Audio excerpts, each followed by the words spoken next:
can't get this off. I don't know if I can. Oh, hi, how's it going? Man, you know when you don't have this experience because most of you don't make videos, which is good. Keep it that way. It's tiring.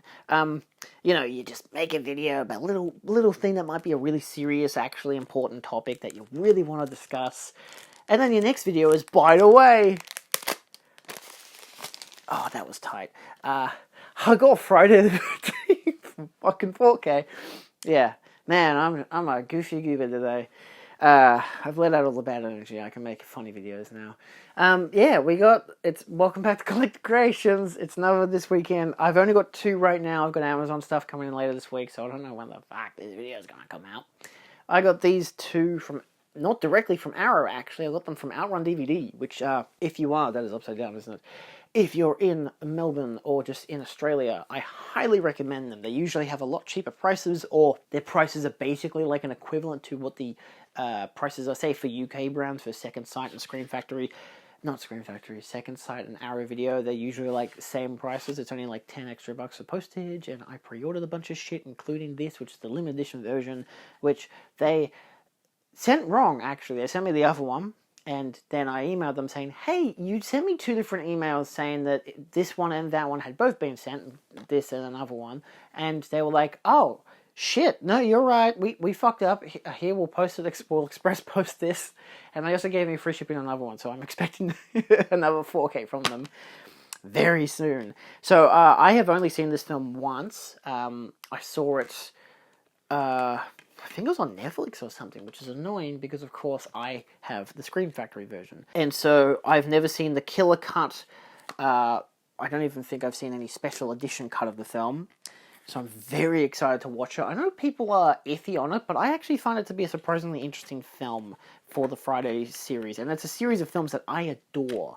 I'm not so hardcore crazy that I think something like Jason Goes to Hell is a bad film, because even when watching that, I'm like, you know what?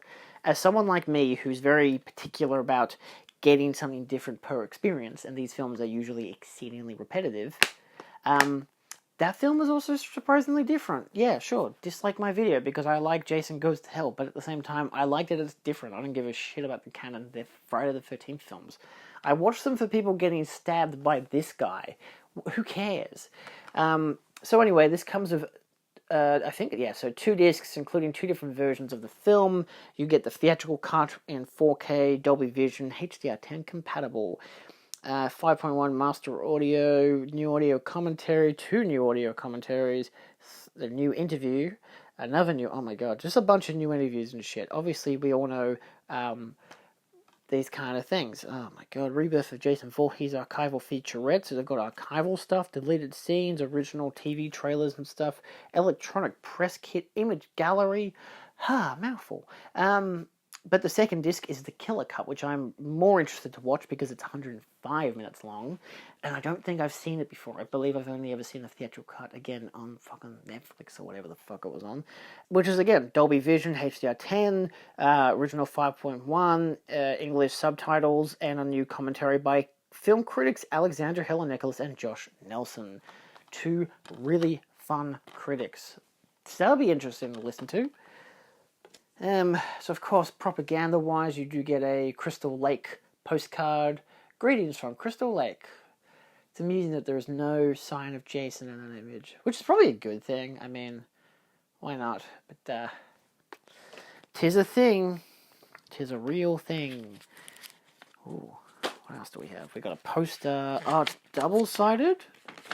Double-sided, new artwork, original artwork. Pretty good. This one's pretty fun to check out. Of course, you get a booklet. Has a lot of details in terms of, like, articles and stuff. What do we got? We got an essay, Tribute to the Blood-Soaked Legacy of Jason Voorhees by Matt Konopka, and one by Alexandra West, which is Welcome to Crystal Lake, the Topography of American Terror in Friday the 13th. So, yeah, you know what it's like. Bunch of stuff. Guy from that TV show where they have demons and stuff. All kinds of... Look, he's back again. I know it's Jared Padalecki. That's his name, I remembered. What does it say about the transfer? Remastered by Arrow Films, presented its original aspect ratio. The film's presented both theatrical and extended killer cut versions. Yeah, nope, all just good stuff. I'm really excited to watch it. It was meant to come in, I know, annoyingly for a lot of people it had come in before Friday the 13th, the actual Friday the 13th we had in September. Mine was meant to come in the week after that Friday the 13th, but again, it didn't, and now it's Monday. It came in Monday, the 23rd, oh god. Anyway, the one I got before that was the Chronicles of Riddick on 4K. I've had a previous Blu-ray of this, and I do have the other Arrow release for Pitch Black. I do like these films quite a lot as well. Pitch Black I really like. I think Chronicles I was very mixed on because it's very D&D based, kind of inspired, which is fine. You know, expands the world. It's a very different type of sequel. Riddick as a film I do really like as well. Sometimes I prefer that to Pitch Black. I think I prefer it to Pitch Black sometimes. I don't know. But still, you know, there's budget restraints in the first Pitch Black, whereas Riddick is just like, it's kind of just fun.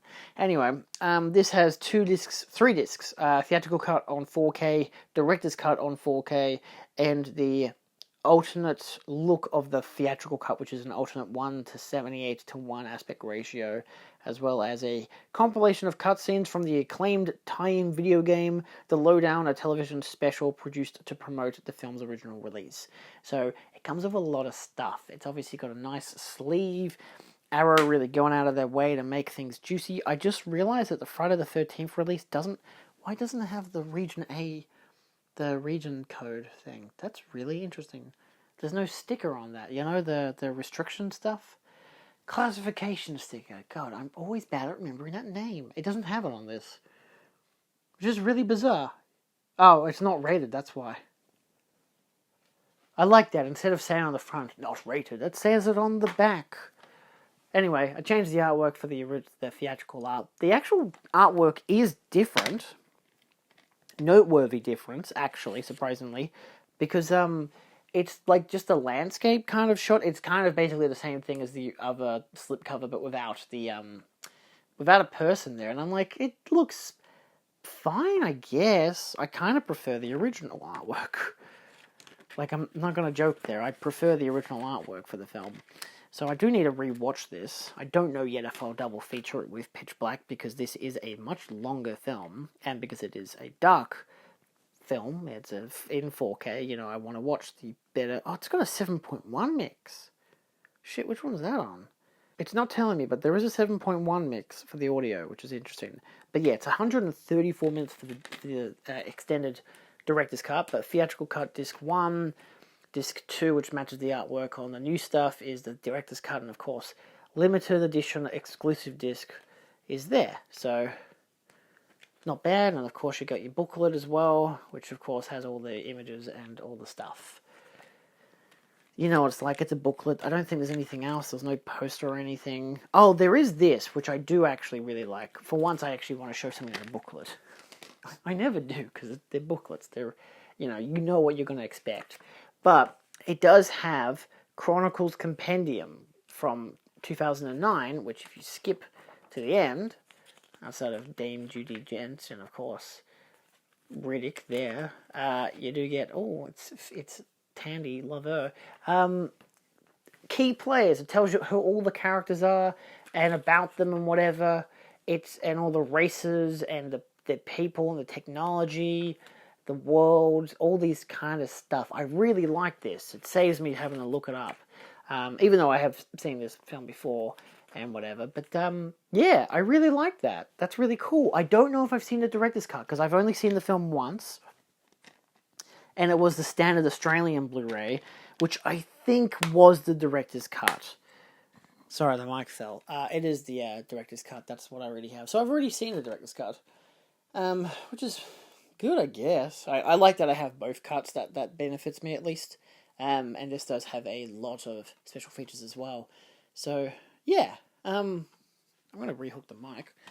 All Arrow needs to do now is just do a 4K release of Riddick before Furia comes out, which is in production, so that's cool. And I do, of course, have the original Arrow 4K, not the original, the standard release for Pitch Black on 4K, which I think I've seen. I think I watched it once, because I know I've seen the film, I think 3 times. I watched the Blu-ray I think I watched the 4K and then I watched it again with friends on streaming, but I was like half paying attention. I was playing a video game at the same time because I'm like, I just saw this like a couple weeks ago.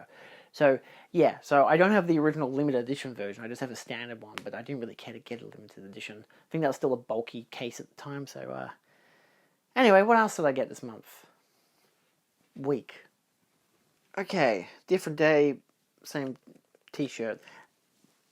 Another Outrun DVD. It's not pronounced Incendies. I don't know how you pronounce it. I saw Elliot Cohen's video reviewing it, and the way he pronounced it, I'm like, I'm not going to remember that, but I know this. It's not called Incendies. Either way, it's a Denis Villeneuve's debut film, I believe. Oh, is that? Yeah, breakout film from director Denis Villeneuve. Blade Runner 2049. Dune. Released on 4K for the first time. This is before he was in Hollywood. It also includes a bunch of special features, which is great. Apparently it looks superb. I've never seen it, which is great. I've heard it's really, really painful. So, yeah, but it has a good amount of stuff, including this is the limited edition version with some essays as well. Region B, Dolby Vision, Dolby Audio, French and Arabic language. I won't be watching this anytime soon. I'm just really tired, so I'll watch it later. There is the case, which is what the standard edition will end up looking like, because it is 101 Films, a brand I don't always trust. I've had like 2 or 3 bad releases from, maybe 1 or 2 bad releases from them, but it's one of those just bad transfers, but in the end, they've actually done better as time has gone on. There is alternate artwork, which I'm going to display.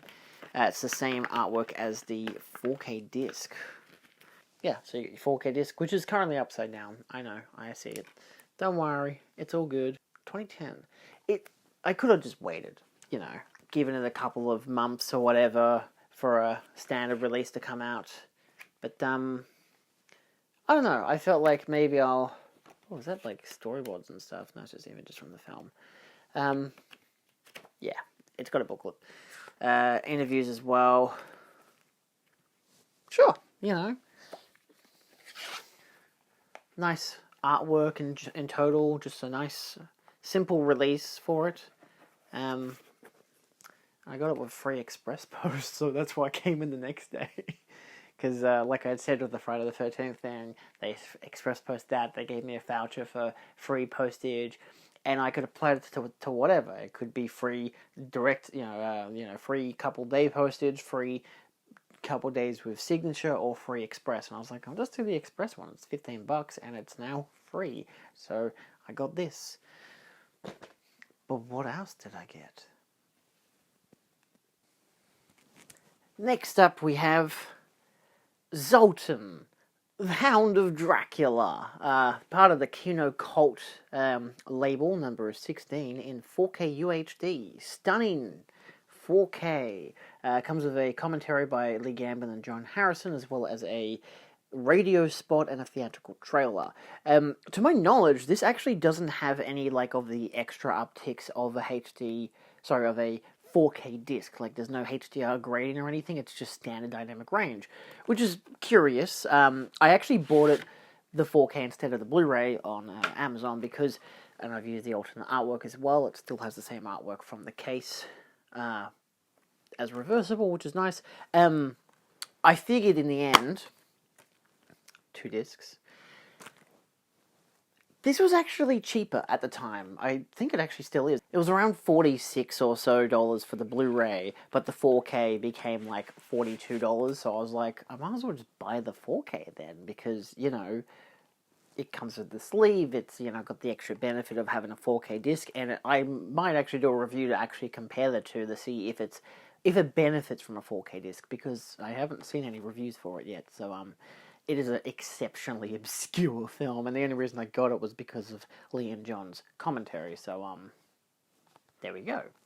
3 more I got for Lee's commentaries. We have Never Steal Anything from Kino Lorber.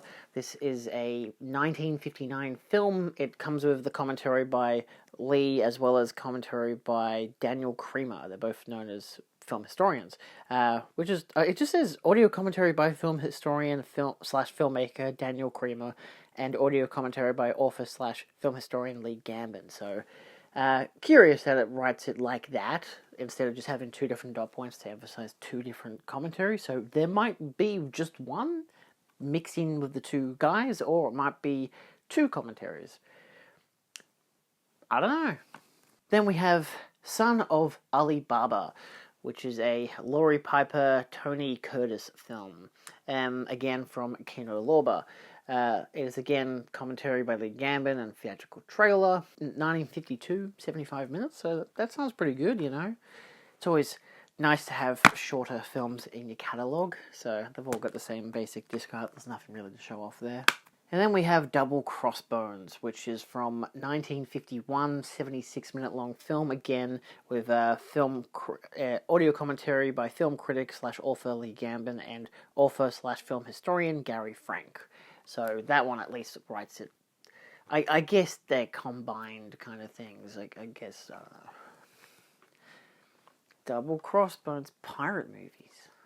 Pirates in this year? I don't think so. And the last two I got from eBay. I was able to use like the eBay Plus vouchers and got a percentage off, because I was like, if you buy two or whatever, you get like 10% off or some bullshit. Either way, as if you saw a video from a few weeks ago, I was meant to get this, the Jazz Singer, the Warner Archive version. However, the person sold me the Australian version, lying in saying that it was the Warner Archive version. So I got that returned, got me money back, bought this instead, and I got this for cheaper because I got it with another film from a US site. So this does come with the Blu-ray of the film, as well as 2 DVDs. One of them is a documentary, feature-length documentary, The Dawn of Sound, How Movies Learned to Talk.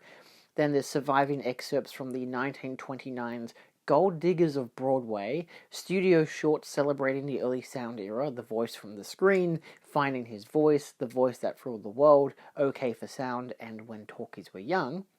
And disc 3 is Vitaphone Shorts, over 3.5 hours of rare historic Vitaphone comedies and music shorts, including Elsie Janis in a vaudeville act, Behind the Lines, Bernardo the Pace, Wizard of the Mandolin, Van and Schenek, the Pennant Winning of Battery, Songland, and much more. I've never heard of any of these, obviously. And of course, the Blu-ray itself comes with a slew of special features, including a new transfer, immaculately refurbished soundtrack from the restored Picture Elements and original Vitaphone sound on disc recordings, commentary by a film historian and a band leader. Interesting.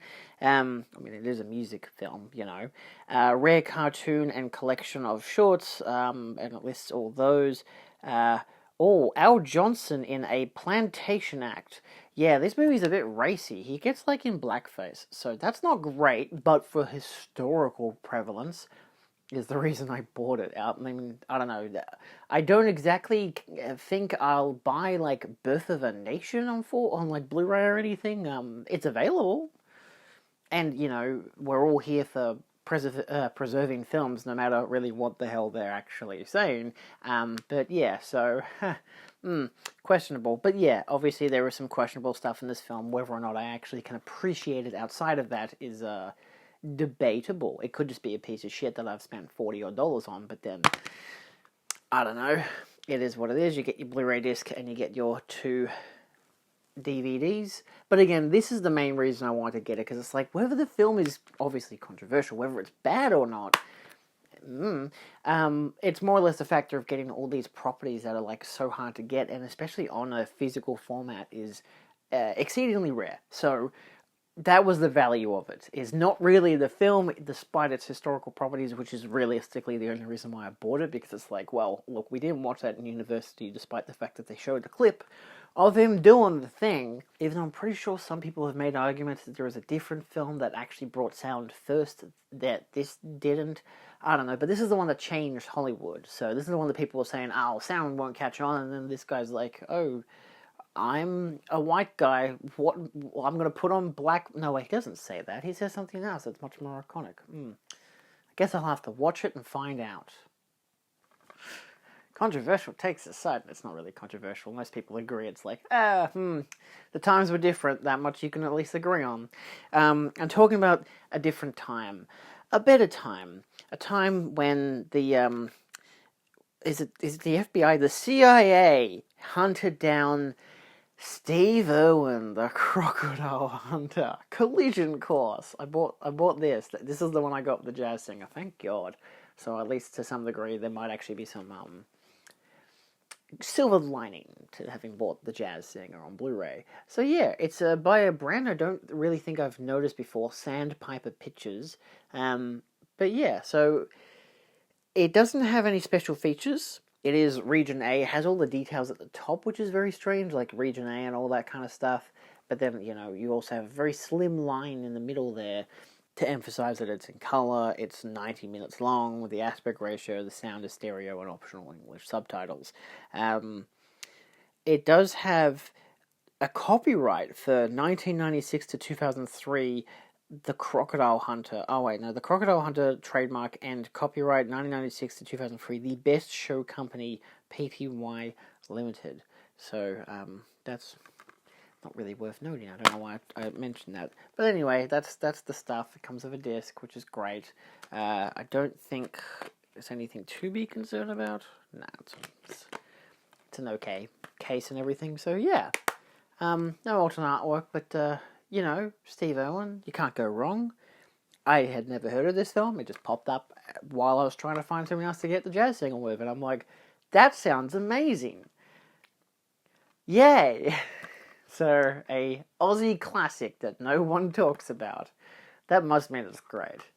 Anyway, that's it. That's it for this weekend. I have technically done another, I'd say, haul to some degree. I did a video, whether it's come out or not by now, called Lee Gambon's Treasure Sale, which was basically, there was a sale for all the stuff that he owned that his family and were happy to, sell off to people who wanted them, including Blu-rays, CDs, DVDs, figurines, posters, a whole lot of stuff. So I've done a video about that.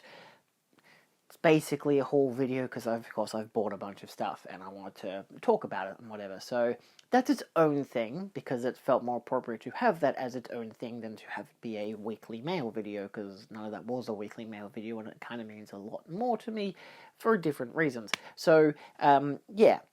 Anyway, that's a video. If it's out, go check it out. And that's about it. I'll see you guys in a bit. I don't know what else I've got. I know I've got Second Sight coming in soon, so that'll be great. I'm very excited for that because that'll have the Hitcher, so I'm exceedingly excited for that to come in. Not really. I don't really care. I'm just happy for it to come in. But outside of that, I think we've got some few horror films coming from Arrow Video and whatever, and mostly from Outrun DVD. So yeah, that's all for now though. See you guys next time. Adios.